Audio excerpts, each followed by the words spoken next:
Hola, buenos días a todos. Son las 8 de la mañana. Vamos a dar inicio a la sesión académica del día de hoy, que se titula Reacciones de hipersensibilidad a medicamentos. Yo soy la doctora Ana Karen Chávez Ruiz, soy residente de segundo año del Servicio de Alergia e Inmunología Clínica y agradezco a mi profesor asesor, el doctor Carlos Macuset Sánchez, por su apoyo para la elaboración de esta presentación. Teniendo primero como introducción las reacciones adversas a medicamentos o las que hemos escuchado que se denominan con su acrónimo de RAM, se van a definir como cualquier reacción que es perjudicial o que no es deseada de un fármaco que se va a producir a dosis utilizadas para la prevención, el diagnóstico y el tratamiento. Estas van a ser bastante comunes en la práctica clínica y va a afectar entre un 15 al 25% de los pacientes. Las reacciones graves se van a dar sobre todo en el 7 al 13% de los pacientes.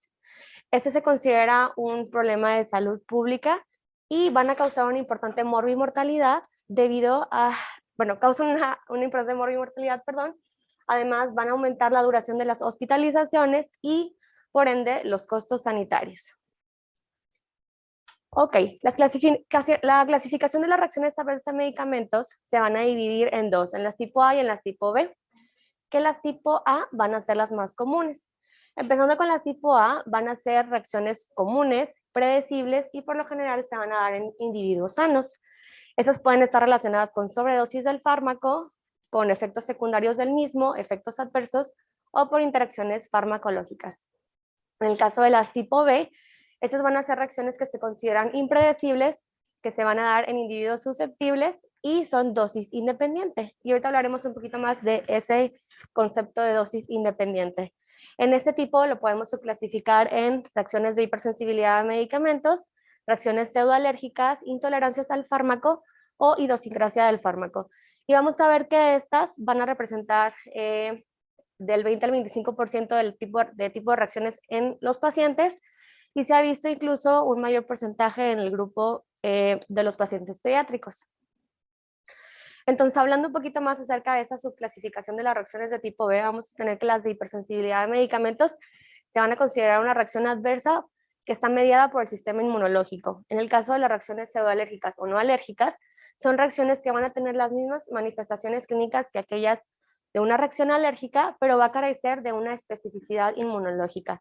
En el caso de la intolerancia al fármaco o al medicamento, este es un efecto farmacológico indeseable, que se va a producir a una dosis baja y a veces incluso subterapéutica y que no está causado por anomalía subyacente del metabolismo o la excreción del fármaco. En el caso de la idiosincrasia del fármaco, aquí sí va a ser por un efecto anormal, inesperado y generalmente está ocasionado por anomalías subyacentes en el metabolismo o en la excreción del mismo. Hablando específicamente de las reacciones de hipersensibilidad a medicamentos, como mencionábamos, pues son los efectos adversos de las formulaciones farmacéuticas que incluyen el fármaco o el principio activo y los excipientes y que se asemejan clínicamente a la alergia. Van a representar alrededor del 5% de todas las RAMs, 5 al 10% de las RAMs, y a pesar de que son reacciones que se mencionan que son dosis independiente, se ha demostrado que hay cierta dependencia de la dosis de manera repetida, sobre todo con ciertos medicamentos que son los AINES y son los antiepilépticos. Y algunas veces estas no van a ser predecibles, debido a que se pueden asociar a la presencia de alguna enfermedad subyacente o existente, como lo son la infección por VIH, el SIDA o la infección por el virus del Epstein-Barr. Incluso también una reacción previa similar al mismo fármaco o a la clase de fármacos. Entonces, solo cuando un mecanismo inmunológico haya sido definido, podemos denominar este tipo de reacciones como alergia al medicamento. En cuanto a la epidemiología, la verdadera carga debido a estas reacciones alérgicas a medicamentos va a ser difícil de determinar. Y esto es debido a que los datos epidemiológicos reportados por diversos estudios van a ser de cantidad limitada, y esto es debido a que hay muchas variaciones en cuanto a la terminología que se utiliza, la metodología que se utiliza para poder medir la prevalencia de la enfermedad varía, y además que hay diferentes resultados utilizados para poder determinar la presencia o no de alergia a estos. En Estados Unidos se evidenció que del 2001 al 2012 hubo un aumento importante en el porcentaje de visitas al servicio de urgencias Esto debido a reacciones alérgicas a medicamentos, que estaba del 0.49 al 94%, y las principales manifestaciones clínicas, que es importante mencionarlo, relacionadas con las reacciones de hipersensibilidad a medicamentos van a ser las cutáneas, sobre todo los exantemas, maculopapulares y la urticaria y o angioedema, siendo los antibióticos y los AINES los grupos farmacológicos principalmente involucrados. Un estudio que se realizó también en Estados Unidos demostró que el 35.5% de los pacientes tenían un registro de alergia a medicamentos en su expediente clínico de manera electrónica, y encontraron que la mayoría de ellos tenían un mayor porcentaje las penicilinas en un 12.8%, seguido de los antibióticos como las sulfonamidas, seguido de los opiáceos, y por último los AINES. Y además hay diferentes estudios que demuestran que entre el 2.8 al 7.8% de los padres de los pacientes pediátricos han considerado que sus hijos tienen algún tipo de reacción alérgica a los medicamentos. Sin embargo, un estudio que se realizó en Portugal demostró que solamente el 5% de estas sospechas se podrían atribuir a una hipersensibilidad a medicamentos. Esto después de realizarse un abordaje completo del mismo. Y un estudio en Turquía demostró que solo el 1.4% de los casos evaluados se confirmaron como una reacción de hipersensibilidad a medicamentos. Entonces, teniendo en cuenta estos datos disponibles y asumiendo que del 10 al 30% de los adultos declaran tener o informan tener al menos una alergia a un medicamento, y que la sospecha de reacciones de hipersensibilidad a medicamentos solo se confirma de un 10 al 20% de los casos, se pudiese hipotetizar que la prevalencia de hipersensibilidad a medicamentos en adultos es del 1 al 6% y en niños incluso pudiese ser menor. En un estudio realizado en Italia, que tuvo como objetivo describir las características farmacológicas relacionadas con la alergia a medicamentos e incluso los eventos de anafilaxia, esto evaluado en los diferentes servicios de urgencias del país, se realizó un estudio post-hoc de 8 años, esto en base a una base de datos muy grande que ellos tienen, y se evaluó que de las 94,000, déjame a sacar el mouse, denme un segundito. Aquí están. De las 94,073 visitas a urgencias, únicamente el 14.4% de estas fueron reacciones de tipo alergia relacionadas con medicamentos y el 0.6% representaron los eventos de anafilaxia. En su mayoría, las mujeres representaron la mayor parte de la muestra, siendo de un 56%.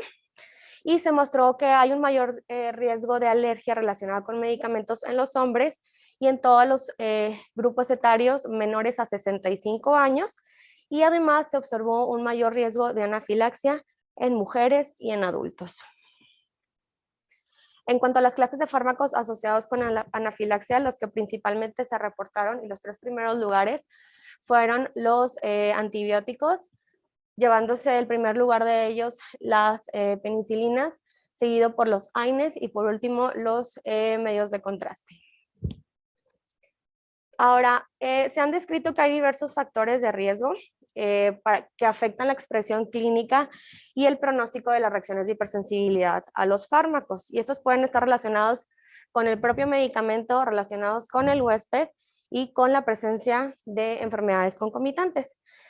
Entonces, empezando con el primero, tenemos que puede haber una reactividad por el tipo de proteína o el apteno o proapteno relacionado con el fármaco, además que pueden ser debido a productos metabólicos que generen citotoxicidad, el uso de altas dosis o terapias prolongadas de medicamentos, la exposición a epítopos que puedan generar reacción cruzada, el uso intermitente o repetido de este medicamento, la vía de administración ya sea intravenosa o tópica, y además que haya una exposición concomitante de medicamentos relacionados principalmente con el huésped, que haya el antecedente de haber tenido una reacción al mismo medicamento o una reacción cruzada con la familia de medicamentos, que tenga el síndrome de alergia a múltiples fármacos, que haya historia familiar de hipersensibilidad a este fármaco en específico, el ser mujer, la presencia de atopia,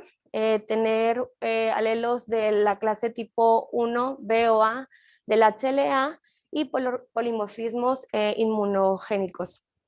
Además, los polimorfismos genéticos relacionados con el metabolismo pues, de los fármacos. Y en el caso de enfermedades concomitantes, infecciones como el virus del Epstein-Barr, por VIH, por micoplasma, incluso por reactivaciones de herpes virus, enfermedades crónicas como lo puede ser la enfermedad renal crónica, enfermedad cardiovascular o la malignidad. Y también, muy importante, la presencia de alguna enfermedad que requiera una exposición crónica y prolongada de estos fármacos, ¿ok? Como lo pueden ser pacientes oncológicos, pacientes con fibrosis quística, se menciona también pacientes con sinusitis crónica y pacientes con inmunodeficiencias. Ahora, nada más quise resaltar estos puntos que mencionábamos de la tabla anterior, relacionado con los compuestos de alto peso molecular y los fármacos formadores de aptenos. Hay que recordar que estos son mucho más inmunogénicos. En el caso de las mujeres, se mencionaba que los cambios hormonales cíclicos van a ser la base de los síndromes de reacciones de hipersensibilidad a progestágenos, en los que las hormonas similares a la progesterona, ya sea endógenas o exógenas, utilizadas durante la fertilización in vitro o los estrógenos pueden funcionar como alérgenos sensibilizantes. Y además que las mujeres utilizan diferentes variedades de productos cosméticos y detergentes, muchos de ellos contienen amonio cuaternario, y estos pudiesen llegar a tener una reacción cruzada con los bloqueadores neuromusculares y con los opioides. En el caso del paciente oncológico y con atopia, este se considera un factor de riesgo para el desarrollo de reacciones de hipersensibilidad con exposición en particular a los taxanos, y aquellas mujeres que tienen diagnóstico de cáncer de ovario, se producen reacciones de hipersensibilidad mediada por IgE a carboplatino en hasta un 27% de los casos, después de 6 o más ciclos de tratamiento, e incluso se menciona que antes en pacientes que tienen mutaciones en el BRCA. Entonces, en cuanto a la clasificación de las reacciones de hipersensibilidad a medicamentos, se han llevado diferentes intentos de poder subclasificar estas reacciones con el objetivo de poderlas diagnosticar de una mejor manera, manejarlas y, si es posible, que el paciente pueda evitarlas, ¿ok? Entonces, en la práctica clínica, estos enfoques se van a combinar en conjunto para poderlas definir. Entonces, la combinación del tiempo, ya sean reacciones inmediatas o tardías, el fenotipo clínico o los síntomas que presenta el paciente, el mecanismo o el posible más bien mecanismo inmune que pueda estar involucrado y las propiedades y los antecedentes con el uso de ese medicamento en el paciente nos pueden orientar para poder determinar la subclasificación o subforma de las reacciones de hipersensibilidad a medicamentos, que en este caso vamos a tener las de pseudoalergia, las alérgicas y las que son mediadas por una interacción farmacológica. Esta es otra tabla también donde se subclasifican las reacciones de hipersensibilidad a medicamentos, de igual manera en tiempo, relacionada con los mecanismos de Feli-Coombs, el tipo de fármaco y cuáles son el modo de acción en el que están implicadas. Entonces, empezando primero con la clasificación de las reacciones de hipersensibilidad a medicamentos relacionadas con el tiempo entre el inicio del medicamento o el fármaco y la aparición de los síntomas por lo general va a ser de la siguiente manera. Las reacciones inmediatas van a aparecer sobre todo en el plazo de 1 hora y ocasionalmente en un periodo menor a 6 horas. Y las reacciones retardadas van a aparecer todas después de varios días. Esto va desde 3 hasta arriba de 3 días o hasta mayor a 12 días. Pero los síntomas incluso pueden llegar a aparecer en el día 1, por ejemplo, en aquellos pacientes que tienen reexposiciones. Entonces, por ejemplo, en el AGEP, que es la pustulosis exantemática generalizada aguda, se considera que por lo general se presenta entre el día 3 al 5. Aquellos exantemas maculopapulares van del día 7 al 11. Y las SCARs, que incluyen el síndrome de Stevens-Johnson y la necrólisis epidérmica tóxica, van alrededor del día 10 y hasta más de 24 días, y el DRES va desde alrededor de 12 días hasta incluso más de 50 días, ¿ok? Este va a ser un enfoque muy sencillo y muy útil que nos va a ayudar a distinguir las reacciones inmediatas con degranulación de mastocitos versus las reacciones tardías en donde están implicados la IgG y las células T. Ahora, en un estudio realizado en Estados Unidos, donde se documentaron las reacciones inmediatas y tardías donde se relacionaron con fármacos, se encontró que las penicilinas eran las principales en ocasionar reacciones de hipersensibilidad. Aquí lo podemos ver, el prurito, la urticaria,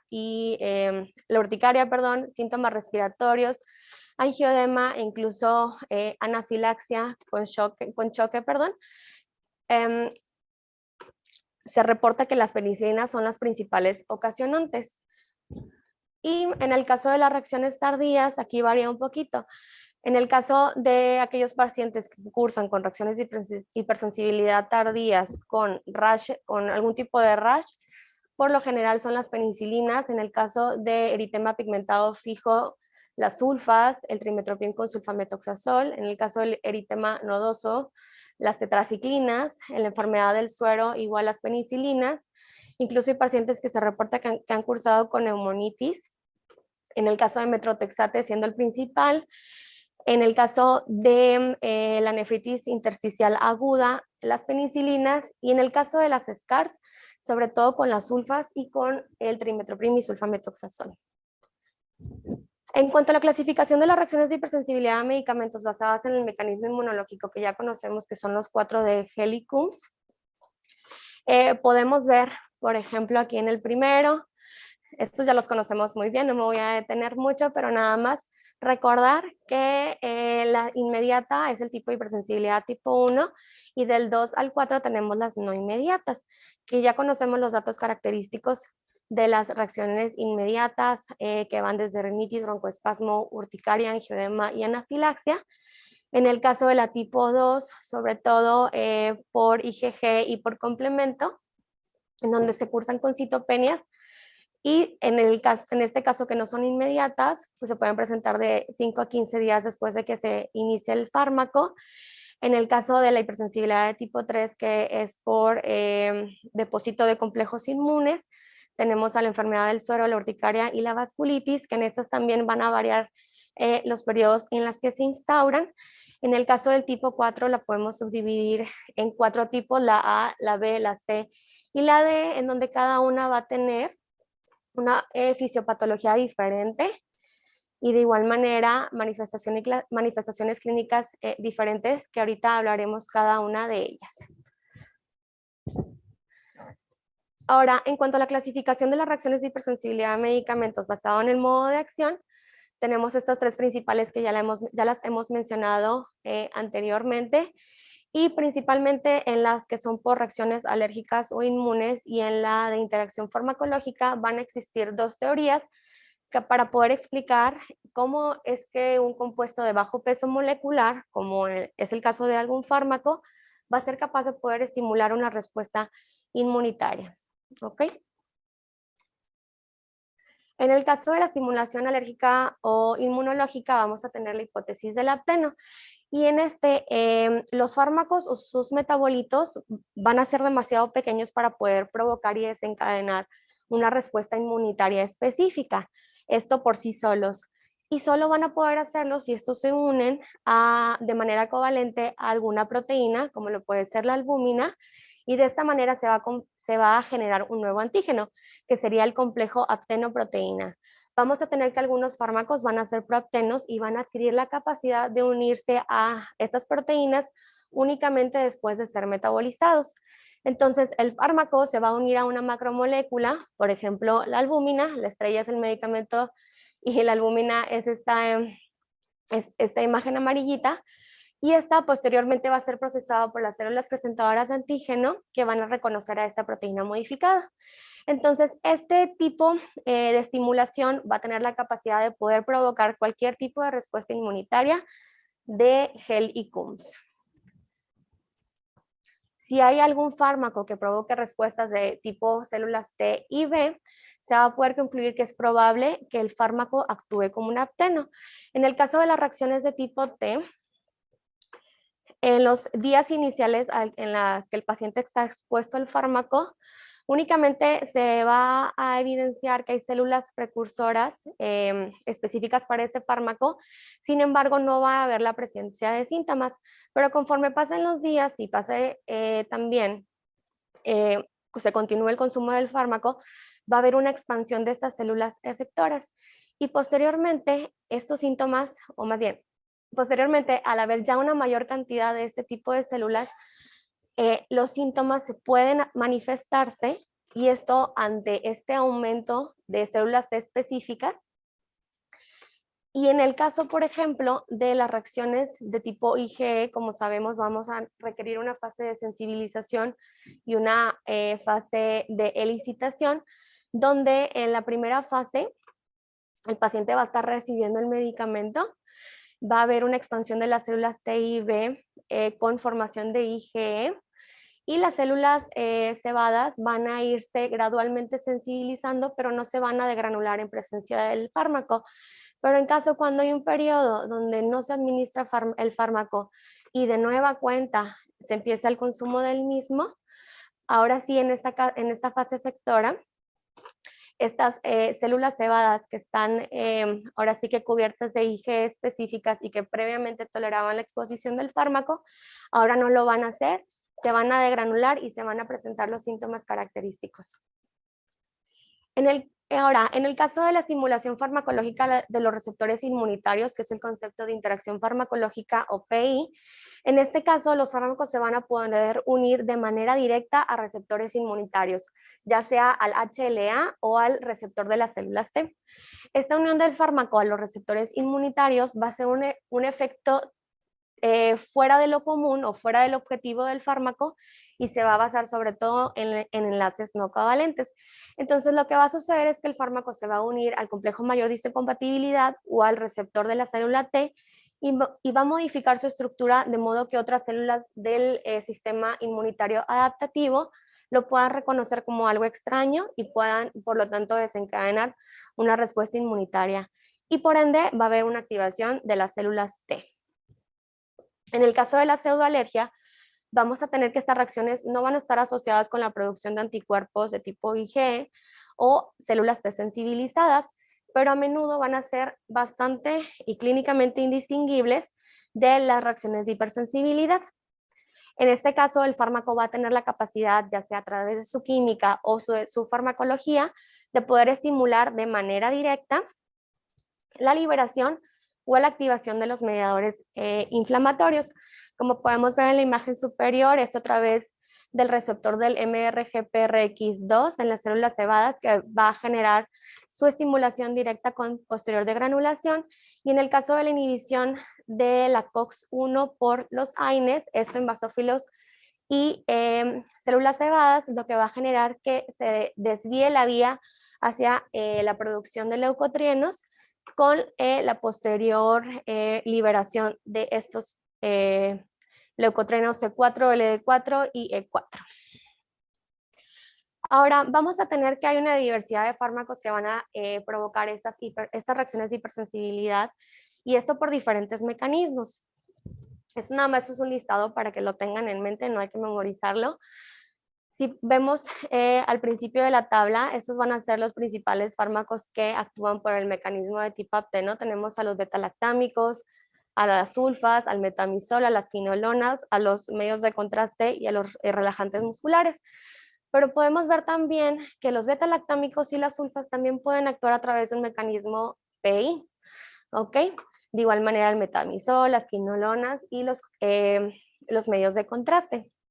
Sin embargo, cabe destacar que los anticonvulsivantes, los anestésicos locales, el alopurinol, son de los principales que van a actuar a través de un mecanismo de tipo interacción farmacológica. Y en el caso de la pseudoalergia, que también ya mencionábamos, de igual manera se repiten estos mismos fármacos agregando la vancomicina, pero sabemos que los AINES entran dentro de ese grupo de fármacos que actúan a través de este mecanismo. En cuanto a las manifestaciones clínicas y los fármacos causantes, como podemos ver, vamos a tener afección en diferentes órganos. Desde la piel, que es uno de los principales, el sistema hematológico, el hígado, el sistema renal, incluso pueden haber reacciones donde están involucrados múltiples órganos, ¿ok? De igual manera, este tipo de reacciones pues ya las conocemos y únicamente es para que tengamos en mente cuáles son algunos ejemplos de los fármacos causantes de este tipo de reacciones. Entonces, como mencionábamos, las reacciones cutáneas van a ser las más frecuentes y va a ser muy importante poderlas clasificar para poder dar un manejo adecuado. Como mencionábamos, la piel va a ser el órgano más implicado, va a tener un amplio espectro de reacciones y en muchas ocasiones va a ser difícil poder establecerla, y esto debido a la variedad de diagnósticos diferenciales. Y vamos a tener algunos fenotipos clínicos. Tenemos a la urticaria, angioedema y anafilaxia, tenemos a los exantemas diseminados y generalizados, que dentro de ellas se incluye la JEB, la vasculitis, el DRES, el exantema intertriginoso y flexural simétrico, el exantema maculopapular y reacciones localizadas como lo puede ser el eritema fijo pigmentado, las reacciones fotoalérgicas sistémicas y las reacciones en el sitio de inyección. Entonces, poder contar o tener una clasificación correcta de estas entidades al examen clínico va a ser de vital importancia. Entonces, empezando con la urticaria, angioedema y anafilaxia, como sabemos, estas suelen manifestarse durante la primera hora siguiente a la administración del fármaco, y es importante mencionar que el angioedema solo sin urticaria, inducido como un efecto secundario de los YECAS, pudiese llegar a comenzar después de meses o años después del tratamiento, y esta como tal no se considera que sea una reacción de hipersensibilidad como tal a medicamentos. Ya conocemos cuáles son las lesiones primarias y características típicas de la urticaria y el angioedema, la distribución que tienen y las complicaciones que pueden llegar a tener, como es en el caso del angioedema, que puede llegar a haber afección de la vía aérea. Los fármacos más comúnmente involucrados son la penicilina, las cefalosporinas y los AINES.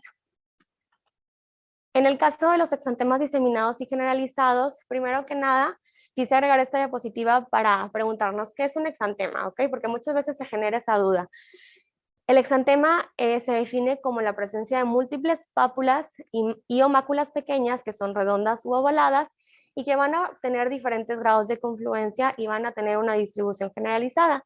Estas lesiones pueden incluso persistir por varios días, y antes de poder hacer nosotros el diagnóstico de un exantema maculopapular, debemos de descartar otras entidades en las que los exantemas se asocian con ampollas, pústulas o una distribución en especial. Entonces, empezando con los exantemas bullosos graves, que en este caso sería el síndrome de Stevens-Johnson y la necrólisis epidérmica tóxica, es importante diferenciarla del eritema multiforme. Por lo general, las lesiones bullosas o ampollosas se van a desarrollar de manera rápida dentro de un periodo de 12 horas y va a afectar piel y mucosas. El tiempo de latencia entre la primera dosis y la aparición va desde 4 días hasta 4 semanas. E incluso se puede presentar en un tiempo más prolongado, hasta 8 semanas, sobre todo en algunos fármacos que tienen una vida media más prolongada.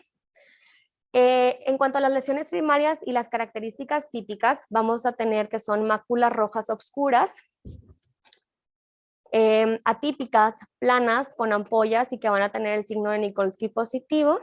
Tienen una distribución ya sea aislada o confluente. Y otros hallazgos importantes que nos van a orientar para poderlo clasificar dentro de estas es que cursan con fiebre prodrómica, puede haber síntomas del tracto respiratorio superior, afección de mucosas, incluso con erosiones hemorrágicas, y generalmente cursan con síntomas sistémicos. Los fármacos más frecuentemente implicados van a ser el halopurinol y las sulfonamidas, los anticonvulsivantes, la nevirapina y los AINES. Continuando con los exantemas bullosos o ampollosos, tenemos las erupciones bullosas fijas generalizadas, que van a ser erupciones fijas que son multiloculares. En este caso, el fármaco culpable suele haberse tomado y tolerado previamente y suelen notificarse únicamente episodios leves de estas lesiones. Estas se van a presentar de 30 minutos hasta 8 horas después de la administración y se reporta que los episodios recurrentes pueden aumentar la gravedad e incluso provocar una tasa de mortalidad considerable, sobre todo en pacientes de edad avanzada, que está reportada al 22%. En esta van a haber parches o placas eritematosas que están bien delimitadas y van a tener una ampolla. Por lo general son generalizadas y las membranas mucosas pudiesen llegar a estar afectadas, aunque no es regla, y no cursan con síntomas sistémicos. Los fármacos más comunes van a ser las sulfas, los AINES, los barbitúricos, las tetraciclinas, la carbamazepina y el metamizol. En el caso de los exantemas generalizados, tenemos a la pustulosis exantemática generalizada aguda, o que conocemos como AGEP, y esta va a tener como lesión primaria característica que son pústulas estériles y foliculares que están sobre una base eritematosa. Por lo general van a comenzar en cara o en áreas intertriginosas y posteriormente, conforme pasen las horas, se van a ir diseminando. Hallazgos importantes relacionados con esto es que cursan con fiebre, leucocitosis, neutrofilia, incluso lesión renal aguda, y la afección orgánica realmente suele estar ausente, pero los pacientes de edad avanzada pudiesen llegar a tener afección orgánica. En ocasiones estas pústulas pueden llegar a confluir y van a formar grandes desprendimientos que se pueden confundir con una progresión de Stevens-Johnson's o de NET. Esta se desarrolla de 1 o 2 días después de la ingesta del medicamento, sobre todo esto en la administración de antibióticos sistémicos, y puede aumentar el tiempo con el uso de otros fármacos hasta 11 días, como lo es el diltiazem. Y la resolución se va a asociar con una típica descamación postpustular y a veces puede haber incluso una extensa descamación.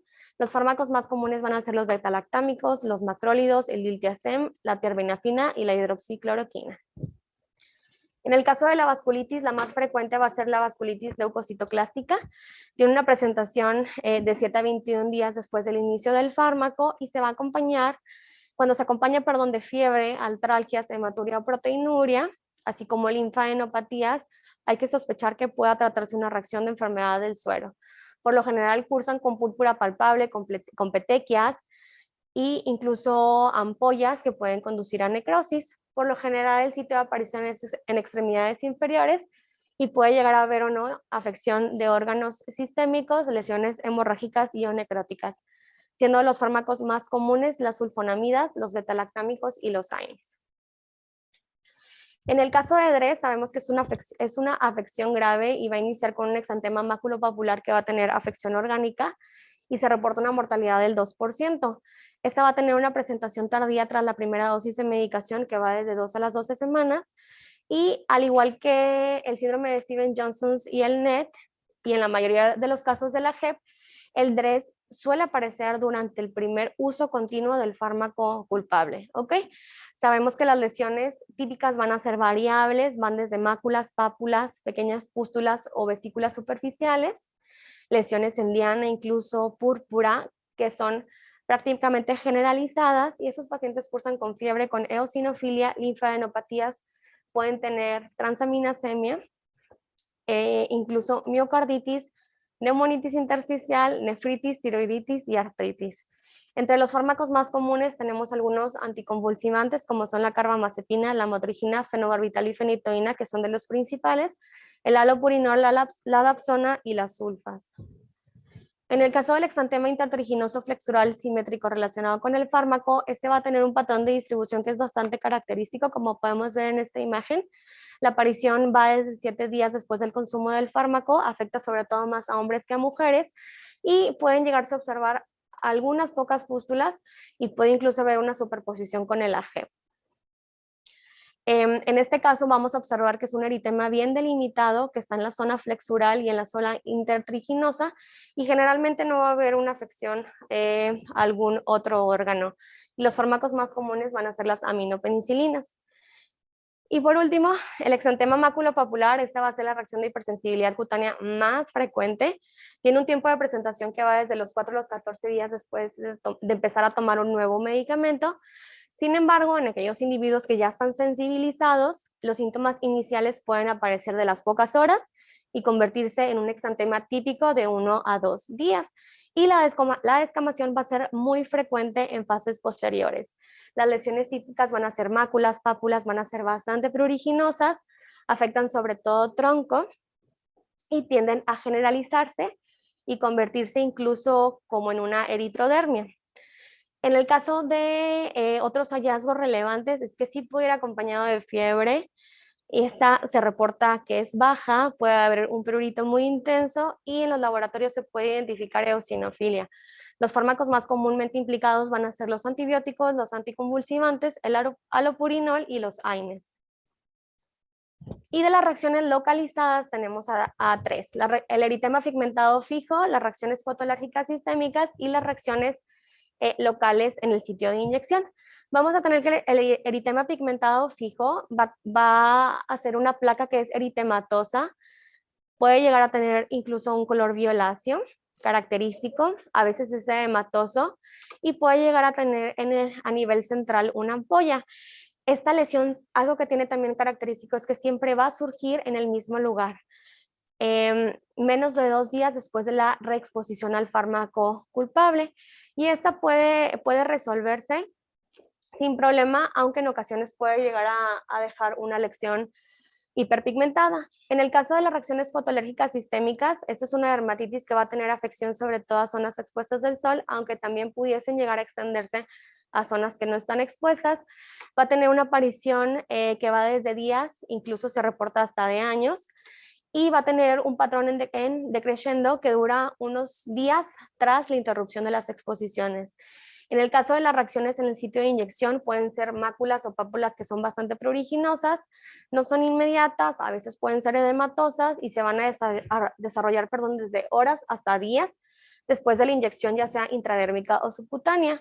En ocasiones estas puede desarrollarse un exantema maculopapular, y sobre todo si la aplicación es continua, y se pueden ver reacciones más graves que cursan sobre todo con vesículas o ampollas o incluso necrosis o ulceración.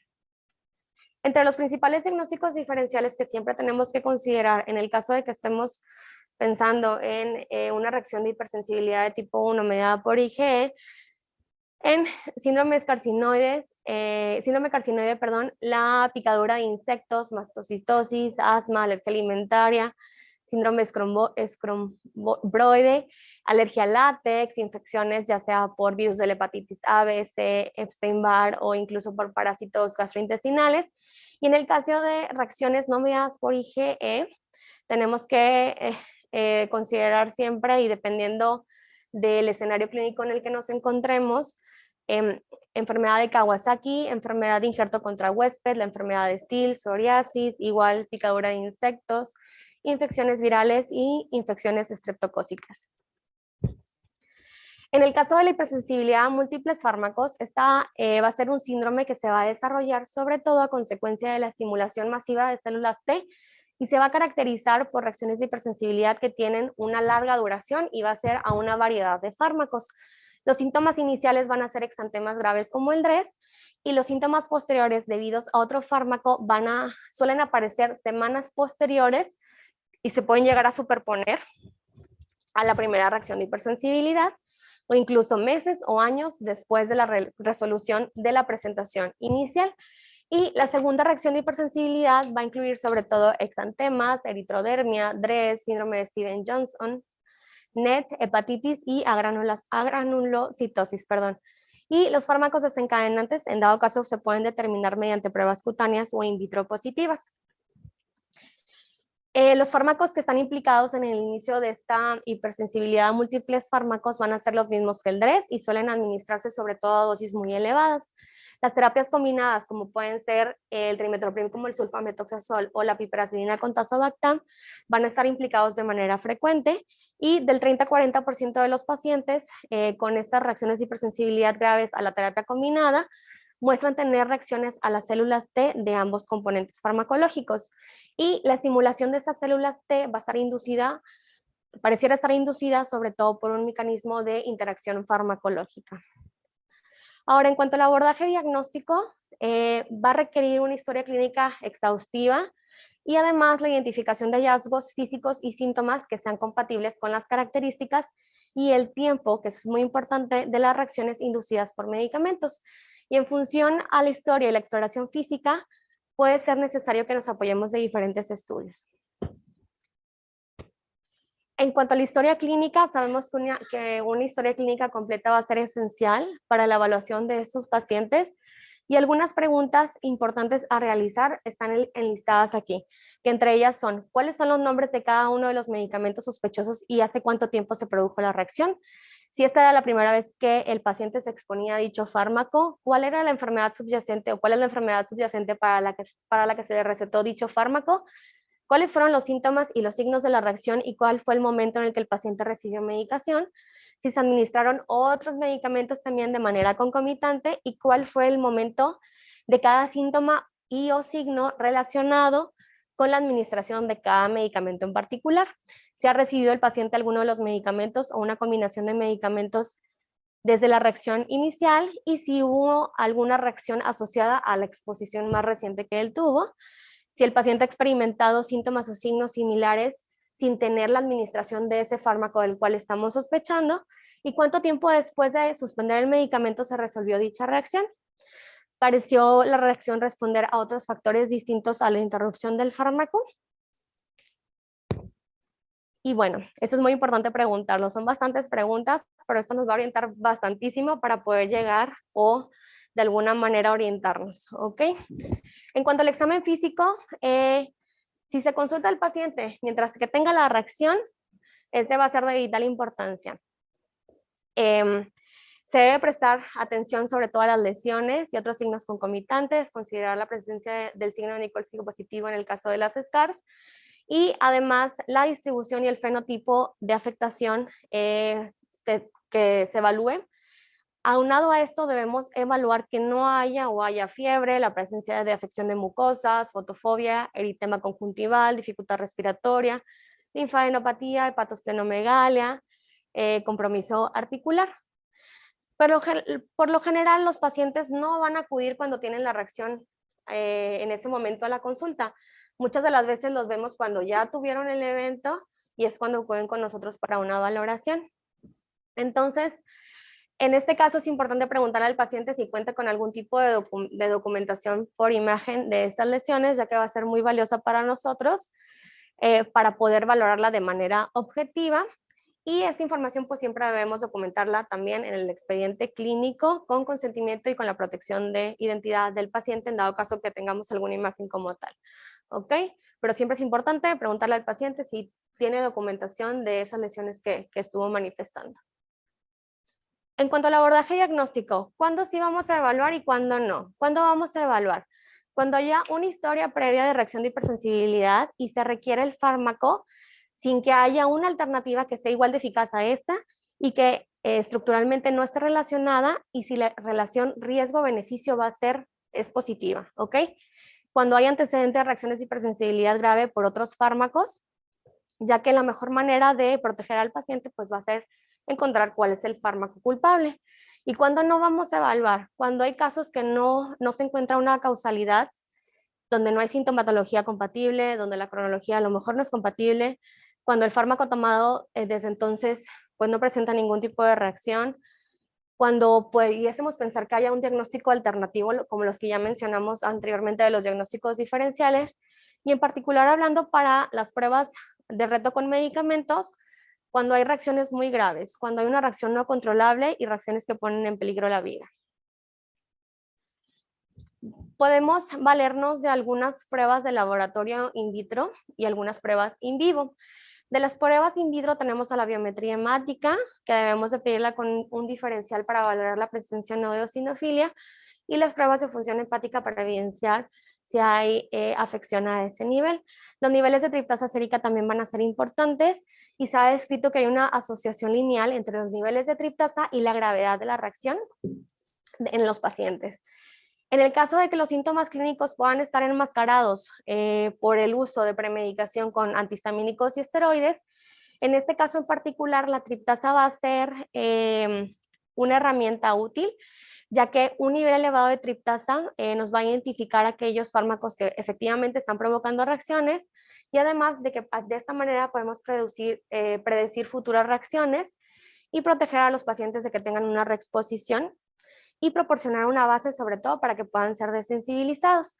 Entonces, obtener niveles basales posterior a la reacción también va a ser de vital importancia, ya que sabemos que en el contexto de la anafilaxia, la triptasa sérica en el momento agudo pudiese llegar incluso a estar en niveles normales, y esto también nos va a poder ayudar a diferenciar a aquellos pacientes que puedan tener el diagnóstico de una mastocitosis sistémica.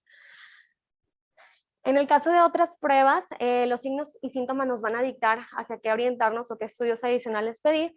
Y tenemos que en el caso de reacciones de tipo 2, los CUMS directos e indirectos pueden ser de ayuda. En el caso de las reacciones de tipo 3, los complejos inmunes circulantes y los niveles de complemento. En el caso de que veamos alteraciones en VCG, PCR y EGO, también nos podemos inclinar hacia una reacción de tipo 3. En el caso de encontrar VCG y PCR elevada, sobre todo la vamos a encontrar en pacientes que tengan afecciones sistémicas, y en los casos donde sean muy complejos y haya una diversidad de fármacos que estén implicados y que no haya una relación temporal clara, o en el caso de que las lesiones sean atípicas, las lesiones de piel, se puede incluso por parte de dermatología realizar una biopsia de piel, aunque para esto todavía no está como muy bien establecido en qué tanto nos pudiese llegar a orientar, ¿ok? Siguiendo con el test de activación de basófilos, vamos a tener que este va a detectar marcadores de activación específicos que van a ser el CD63 y el CD203D, y esos se van a expresar en la superficie del basófilo, en sangre periférica, tras ser incubado con el fármaco responsable. Este nos puede ayudar a identificar a los pacientes oncológicos con alergia a carboplatino sin necesidad de realizar algún tipo de prueba cutánea. Las ventajas de este es que se puede realizar poco después de la reacción del paciente y realmente no va a implicar un riesgo de las pruebas cutáneas en caso de que estas reacciones hayan sido graves, ¿ok? La especificidad y la sensibilidad, sin embargo, es desconocida, y también un punto que no está, algo en contra de esto también es que no está disponible en el mercado. Sin embargo, pues es una herramienta potencialmente diagnóstica. En el caso de la prueba de transformación de linfocitos, este se va a basar en la activación de los linfocitos T cultivados en presencia del fármaco. Esta reactividad se va a medir mediante la incorporación de timidina 3H después de varios días de cultivo, o por inmunoabsorción ligada a enzimas o tinción con ester de succinilmidílico de diacético 5,6-carboxilfluoresceína. Y estas pruebas realmente van a ser valiosas en las reacciones de tipo 4, pero también no han sido estandarizadas para ser útiles en este campo en específico, y no están disponibles tampoco de manera comercial. Entonces, pues es un poco más difícil tener acceso a esto. En el caso de la genotipificación, este sobre todo está disponible para el cribado en pacientes que tienen riesgo de padecer SCARS, y se ha descrito el HLA-B5701 para pacientes con tratamiento con abacavir, y el HLA-B1502 para los pacientes que están expuestos a carbamazepina. También como pueden ver, su uso pues es bastante limitado para la población en general. Y en el caso de los análisis de la vía metabólica por isoformas del citocromo de la vía del P450, ese también puede llegar a orientarnos y ayudarnos en pacientes que tienen reacciones con los opiáceos debido a deficiencias de la CYP2D6 y otros defectos metabólicos que pudiesen llegar a poner en riesgo a este grupo de pacientes durante la anestesia y los procedimientos quirúrgicos. En cuanto a las pruebas cutáneas utilizadas para la evaluación de hipersensibilidad mediada por IgE, cuando tengamos antecedentes que nos sugieran que realmente hay la posibilidad de un mecanismo de tipo 1 implicado en este tipo de reacción, podemos proceder a realizar las pruebas cutáneas, ya sean PRIC o intradérmicas, ¿ok? Se recomienda no realizar las pruebas cutáneas durante las primeras 4 o 6 semanas posteriores después del evento de anafilaxia, debido a una potencial depresión de los mediadores de los mastocitos. Y esto nos puede conducir de manera temporal a una reacción falsa negativa. Se ha demostrado que hay un periodo refractario para las pruebas cutáneas en pacientes que tienen anafilaxia perioperatoria, y la desensibilización de los mastocitos de la piel humana in vitro ha demostrado que se van a necesitar al menos de 4 a 7 días para poder restaurar de manera completa esas respuestas. Y en aquellos pacientes que tengan afecciones graves, como pueden ser fibrosis quística, pacientes oncológicos u otros tipos de pacientes en donde retrasar el inicio de ese fármaco afecte de manera negativa su supervivencia, estas pruebas cutáneas se pueden hacer de 2 a 3 semanas después de la reacción inicial, teniendo en cuenta que también podemos tener un falso negativo. En el caso de las pruebas cutáneas, solo se dispone de algunos protocolos validados para pruebas cutáneas para penicilina y beta-lactámicos, y las concentraciones no irritantes están disponibles realmente para otros antibióticos. Eso lo hemos visto en mucha de la literatura. Y para esto se van a describir pues una variedad de este tipo de protocolos. Y si la concentración del fármaco no irritante no está descrita en la literatura, o el medicamento con el cual vamos a realizar las pruebas es nuevo, las pruebas por PRIC deben de comenzar con una concentración estándar sin diluir en medicamentos no vesicantes y no mayor a 100 miligramos por mililitro. Y en el caso de utilizar pruebas intradérmicas, hay que pensar en diluciones de 1 en 100 y 1 en 10. Y en casos de que el paciente haya tenido antecedente de anafilaxia, hay que empezar con diluciones que van de 1 en 1000. Y aunque este no va a ser un enfoque aunque este es un enfoque, no estandarizado, con una especificidad y una sensibilidad desconocidas, si las concentraciones resultan ser no irritantes en los sujetos de control, realmente esas pueden ser bastante útiles. En el caso de las lecturas de prueba cutánea retardada para la evaluación de la hipersensibilidad de tipo retardado, en este caso las lecturas tardías de pruebas intradérmicas a fármacos se pueden utilizar para determinar la sensibilización de tipo 4 y ayudar a predecir reacciones como lo es el exantema maculopapular. Van a ser útiles sobre todo en el diagnóstico de reacciones retardadas no graves relacionadas con antibióticos beta-lactámicos, medios de contraste, heparina y agentes biológicos. En estas se puede inducir una inflamación local y eritema en el lugar de inyección a las 24 horas y hasta las 96 horas después. Sin embargo, para ese también no hay una sensibilidad ni una especificidad como tal determinada. En el caso de las pruebas de parche para la evaluación de hipersensibilidad de tipo retardado, estas se pueden utilizar para determinar los fármacos responsables de dermatitis de contacto y otras reacciones de tipo 4. Las pruebas de parche se han utilizado sobre todo a las reacciones cutáneas como lo es el exantema maculopapular y las reacciones cutáneas graves con síntomas sistémicos como las SCARS, aunque hay una posibilidad de reactivación de estas SCARS al utilizarlas o incluso de reacciones localizadas, y solo se debe considerar si se trata de varios fármacos o el fármaco de primera opción que requiere el paciente, o no hay medicamentos alternativos que están disponibles. Sin embargo, volvemos a lo mismo, la sensibilidad al momento no está determinada. Sabemos que la prueba de reto va a ser el gold standard y va a ser muy importante comprender la historia clínica y los riesgos potenciales de reexponer al paciente a dicho fármaco, ¿ok? Entonces, la estratificación del riesgo nos va a determinar qué pasos vamos a seguir con ese paciente.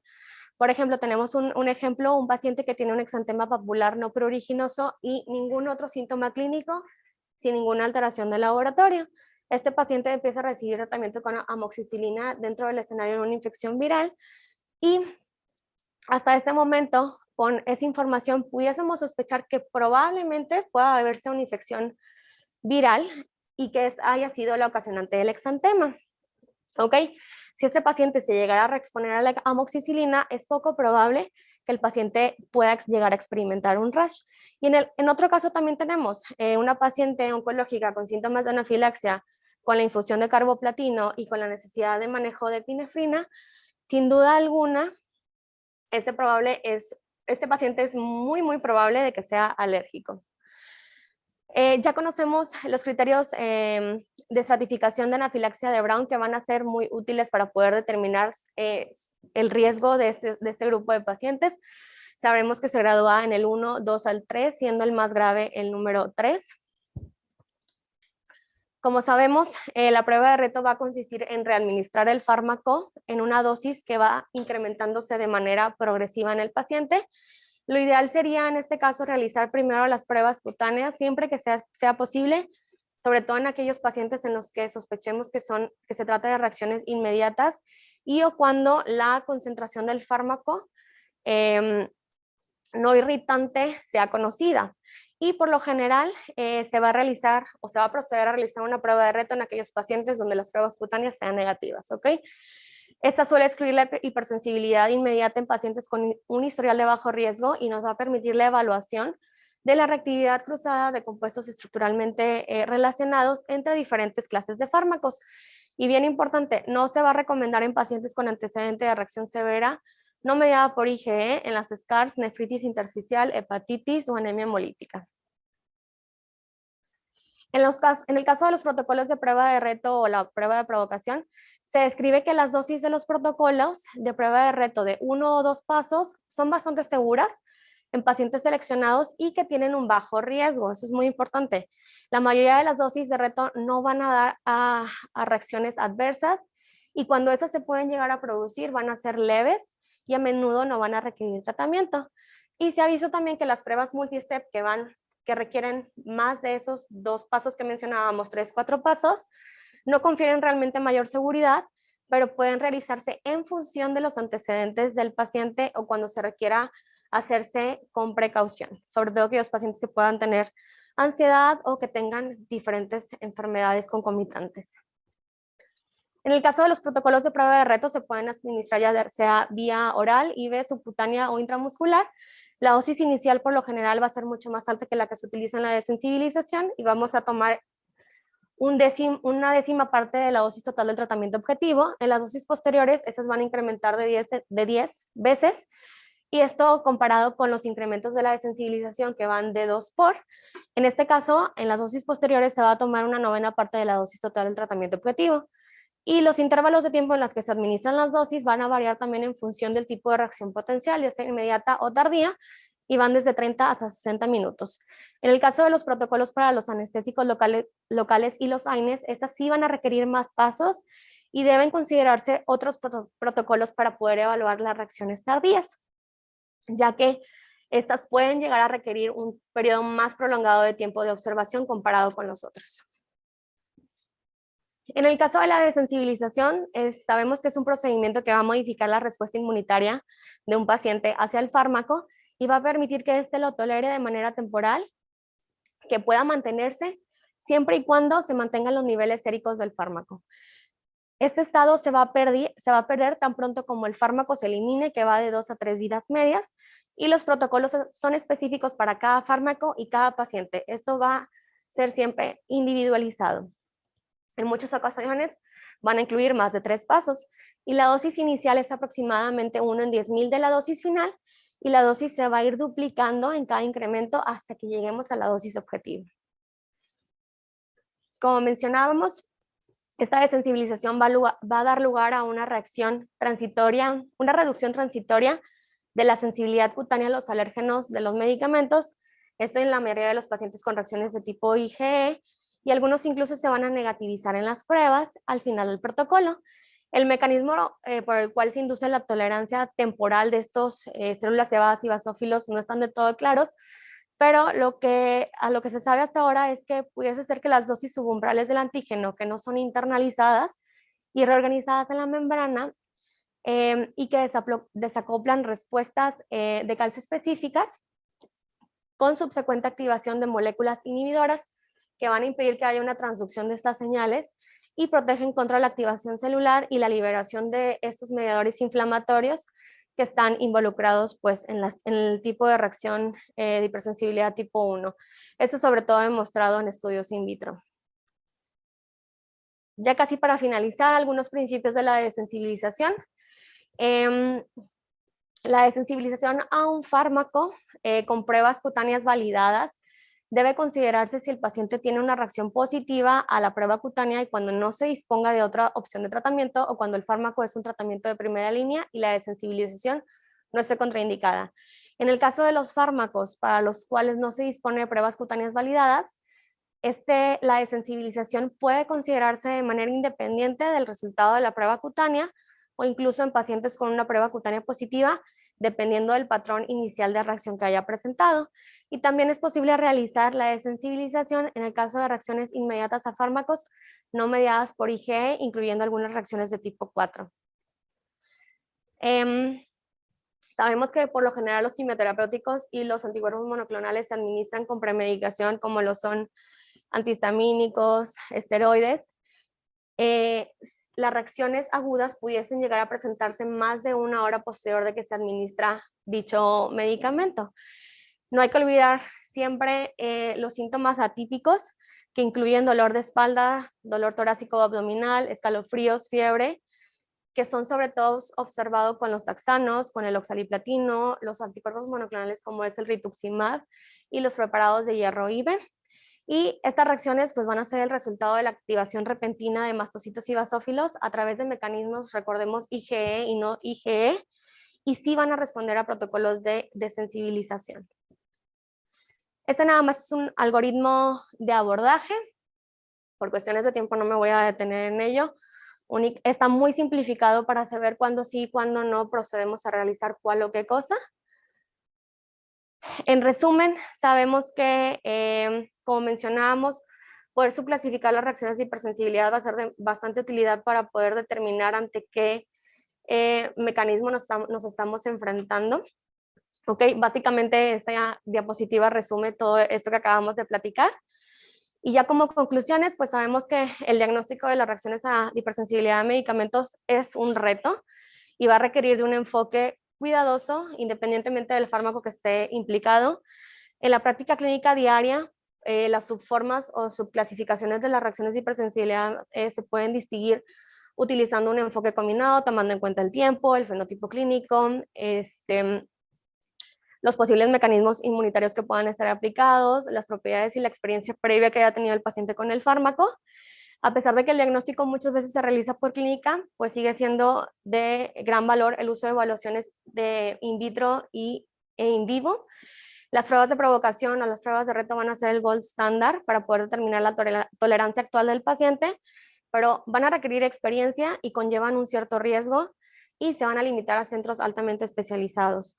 Recordemos que esta última no puede ser aplicada en pacientes que hayan tenido antecedentes de reacciones cutáneas graves y sabemos que la desensibilización es un procedimiento que va a modificar esta respuesta inmune y va a dar lugar a que el paciente pueda tolerar de manera temporal el medicamento y esto va a permitir que este tipo de pacientes puedan continuar con la administración de su fármaco de manera ininterrumpida y de manera segura, principalmente. Y sería todo. Muchísimas gracias.